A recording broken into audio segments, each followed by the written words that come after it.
बच्चों, मैं आरजू बानो आपका तहे दिल से आपका इस्तकबाल करती हूँ आपके अपने चैनल नॉलेज विद आरजू में। बच्चों, हमने ये महसूस किया है कि कोरोना पीरियड की वजह से हमारी तालीम में कमी आई है और हम क्लास 8 की तालीम को पूरा करने में थोड़ा पीछे रह गए हैं।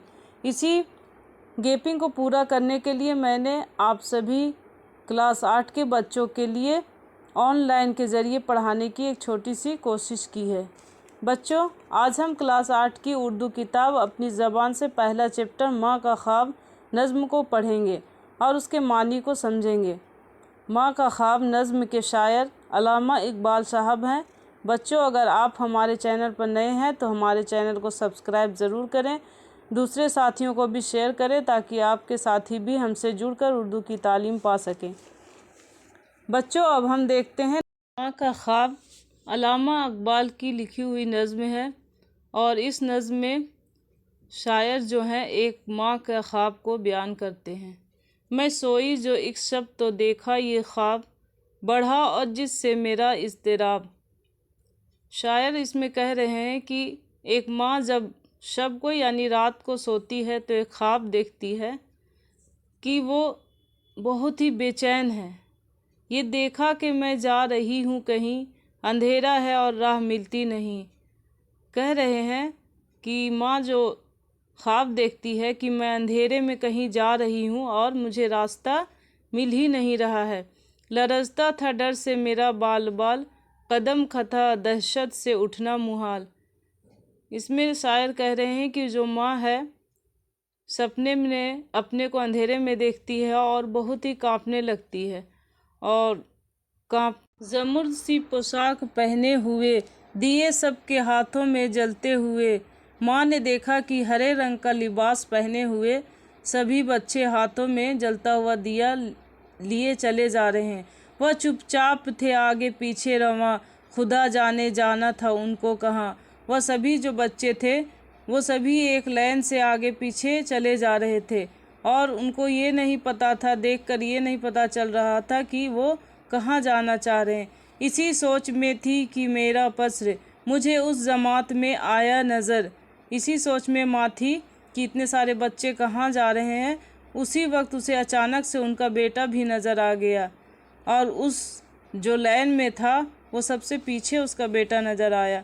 वह पीछे था और तेज़ चलता न था, दिया उसके हाथों में जलता न था। उसका जो बेटा था वो सबसे पीछे था, लाइन में आखिर में था और वो तेज़ भी नहीं चल पा रहा था और उनके हाथों में जो दिया था वो जलता भी ना था। कहा मैंने पहचान कर मेरी जान, मुझे छोड़ के आ गए तुम कहाँ। फिर मैंने जब अपने बेटे को पहचान लिया तो मैंने कहा मेरी जान तुम मुझे छोड़कर कहाँ आ गए हो। जुदाई में रहती हूँ मैं बेकरार, पिरोती हूँ हर रोज़ अश्कों के हार। उसकी माँ कहती कि बेटा जब से तुमसे हम जुदा हुए हैं तो मेरी बेचैनी बेकरारी बढ़ गई और हर पल मेरे आँखों से अश्क निकलते रहते हैं, यानी आंसू निकलते रहते हैं और इस तरह से निकलते हैं कि जैसे आंसुओं की एक लड़ी बन गई हो, हार जैसा बन गया हो। ना परवाह हमारी ज़रा तुमने की, गए छोड़ अच्छी वफ़ा तुमने की। माँ कहती है कि तुमने हमारी ज़रा भी परवाह नहीं की और हमें छोड़कर यहाँ चले आए, ये तुम्हारी अच्छी वफ़ा है क्या। जो बच्चे ने देखा मेरा पेच उताब, दिया उसने मुँह फेर कर यूँ जवाब। जब बच्चे ने माँ की बेचैनी को, घुटन को महसूस किया तो वो क्या करता है कि अपना मुँह फेर लेता है और माँ के सवालों का जवाब इस तरह से देता है। रुलाती है तुझको जुदाई मेरी, नहीं इसमें कुछ भी भलाई मेरी। वो कहता है कि माँ अगर मेरी जुदाई तुम्हें रुला रही है तो तुम्हारे आंसू मेरा किसी भी भलाई के काम नहीं आ सकती है। ये कहकर वह कुछ देर तक चुप रहा, दिया फिर दिखा के ये कहने लगा। कुछ देर तक वह चुप रहा और फिर क्या किया कि वो अपने दिया को दिखाकर कहने लगा, समझती है तू हो गया क्या इसे, तेरे आंसुओं ने बुझाया इसे।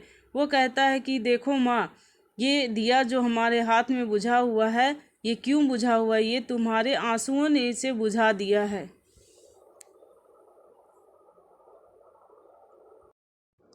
बच्चों, हमने इस नज़म से यही सबक मिलती है कि माँ बाप के रोने धोने से बच्चों का हौसला पस्त होता है और उन्हें आगे बढ़ने में रुकावट महसूस होती है।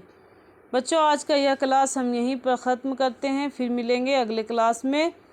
इस नज़म के कुछ ख़ास लफ्ज़ों के मानी जानेंगे एवं माँ का ख्वाब नज़म का खुलासा भी लिखेंगे।